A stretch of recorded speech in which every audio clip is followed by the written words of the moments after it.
Hi అందరికీ welcome to B Mehndi designs. ఈరోజు మళ్ళీ ఒక కొత్త వీడియోతో మీ ముందుకు వచ్చేసాను. ఈరోజు వీడియోలో స్టార్టప్ డిజైన్ చూపిస్తున్నాను. ఈ డిజైన్కి ఫస్ట్ స్క్వైరల్ వేసుకునేసి డాట్ పెట్టుకునేసి చుట్టూ హంప్స్ వేసుకునేసి పెద్ద హంప్స్ అనేవి చుట్టూ వేసుకునేస్తాము.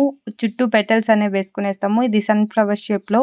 ఇప్పుడు సైడ్లో 2 లైన్స్ వేసుకుంటాము. అది టిక్ చేసుకునేసి కింద ఒక లైన్ వేసుకొని హంప్స్ వేసుకొని డాట్ పెట్టుకుంటాము. సేమ్ ఇటు సైడ్ అలానే చేస్తాము. ఇప్పుడు మ్యాంగో షేప్లో పికాక్స్ అనేవి వేసుకునేస్తాము. ఈ షేప్కి ఐస్ ఒక ముక్కు పెట్టేసి పైన డ్రాప్స్ ఇచ్చుకుంటాము. ఇప్పుడు లోపల మనము హంప్స్ అనేవి వేసుకుంటాము. ఒక డబుల్ లైన్స్ వేసుకునేసి మధ్యలో ఈ డిజైన్ వేసుకునేసి హంప్స్ వేసుకునేస్తాము. ఇంతవరకు మన వీడియోస్ చూడకుండా ఇదే మొదటిసారి మన వీడియో చూస్తున్నట్లయితే మన వీడియో నచ్చితే లైక్ చేయండి, నచ్చలేదంటే కమెంట్ చేయండి. మీరు ఇచ్చే ఫీడ్బ్యాక్ వల్ల నేను ఇంకా మంచి మంచి వీడియోస్ చేయడానికి హెల్ప్ అవుతుంది. పైన కోన్ షేప్ లాంటిది వేసుకునేసి లోపల ఒక స్క్వైరల్ వేసుకొని డాట్స్ పెట్టుకుంటూ వచ్చేస్తాము. ఔటర్ లైన్లో హంప్స్ వేసుకునేసి డ్రాప్స్ పెట్టుకునేస్తాము. Thank you. జై శ్రీరామ్ టు ఆల్.